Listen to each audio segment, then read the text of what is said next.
Thank you for joining us. I'm Andrea Sullivan, Executive Director of Client Services at Interbrand, and I'm here with David Barber, the founder of Blue Hill and Blue Hill at Stone Barns. David, thank you so much for joining us on Interbrand IQ. We'd love to hear a little bit more about the mission of Blue Hill specifically, or how you got things started. Maybe you could tell us a little bit more about what it's all about, what the concept's all about. Sure. So we were invited to participate in the creation of an education center, primarily in southern Westchester County, on some farmland that used to belong to the Rockefeller family. It was a dairy farm that was built in the 20s and became one of the sort of side projects of Peggy Rockefeller, who was a founder of the American Farmland Trust and was very passionate about agriculture in the lower Hudson Valley.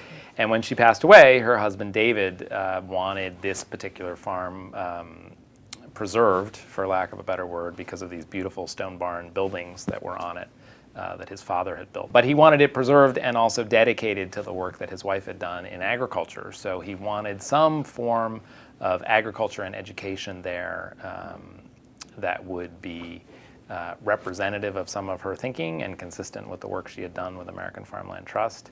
And there was the thought that a restaurant component to that would be a valuable addition, and so we sort of ended up filling that slot. And I think the biggest thing we added to the big picture was this integration of the education and the farming and the restaurant, and sort of pulling those things closer and closer together, so that there was more of a singular voice and a singular experience and a singular mission to what transpired on the property. And so food is in many ways, I think, the brightest hope for defining how we exist sustainably and responsibly as a race. And if we can't get food right, or at least partially right, the rest of it is kind of like really a long shot. I'd be curious to hear if there were any particular stories, or short of the story that you mentioned about the Mitchell farm, that served as an inspiration for you and your brother.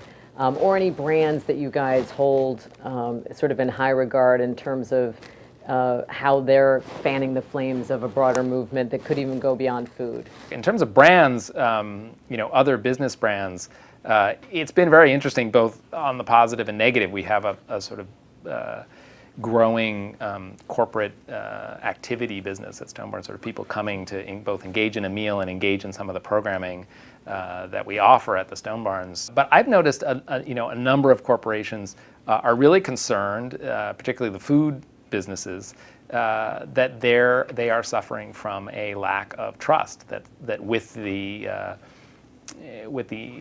advantages that information technology has brought, it's enabled their customers to kind of crawl under the hood and look at what they're really doing.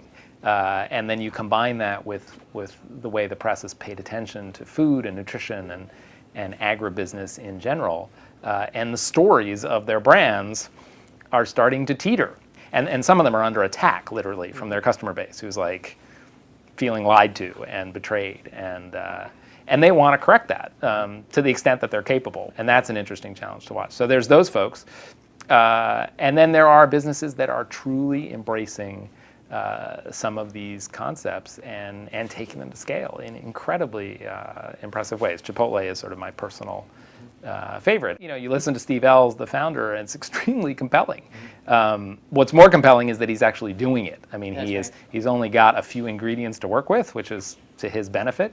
But he's growing in size, he's growing in leverage, and he is forcing, and he has to work with bigger companies, so he's forcing bigger companies like Tyson Chicken, for example, to literally change their practices in ways that sustainable advocates have only dreamed about.